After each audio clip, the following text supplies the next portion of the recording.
Le magazine du 20h s'intéresse ce soir aux pièces, aux Napoléons, aux lingots d'or. Tout ce qui brille dans les bas de laine et des coffres forts. Comme à chaque fois que l'économie tremble, le cours du métal bat des records et les épargnants, petits et grands, se constituent un trésor. Chloé Tixier et Mathieu Régnier ont enquêté sur cette ruée vers l'or. C'est le grand format du 20h. À Strasbourg, cette cliente est venue récupérer sa commande. Vous m'aviez dit 4 produits pour les membres de votre famille. Vous avez parent de 2 enfants et on a décidé de prendre un lingot d'or par personne.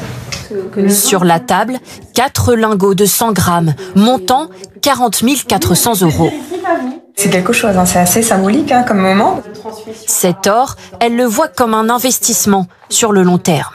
Alors c'est connu pour une valeur refuge, sécurisé, concret pour le coup. Puis on sait que l'or traverse toutes les époques. Merci beaucoup.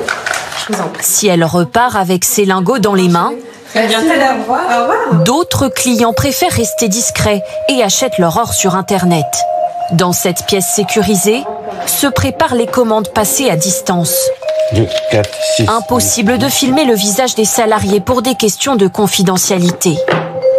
En quelques mois, l'entreprise a enregistré 20% de ventes supplémentaires. 3, 4, 5. Alors je prépare une commande de 193 630 € pour un client qui a acheté 63 pièces de 1 once. On a des commandes de la France entière. Là nous avons Arles. Ça c'est une petite 22 000 €.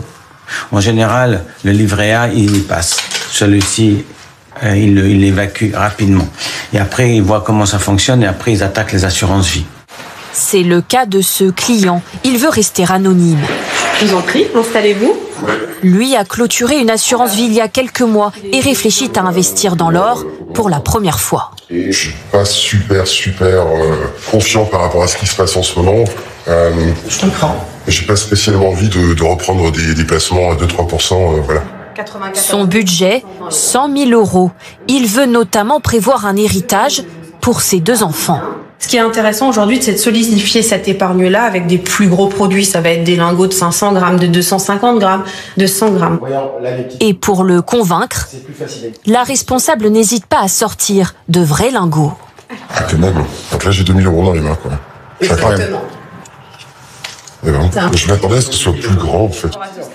Après quelques minutes de réflexion, Qui est reporté sur la facture. l'affaire est conclue pour plus de 100 000 €. Un moyen pour lui de se prémunir face à une économie dans laquelle il n'a plus confiance. Quand ils ont lancé surtout les courses aux armements, là, je me suis dit, il faut absolument que je transforme ça en quelque chose. C'est beaucoup plus sécurisé que quoi que ce soit d'autre. Parce que je l'ai.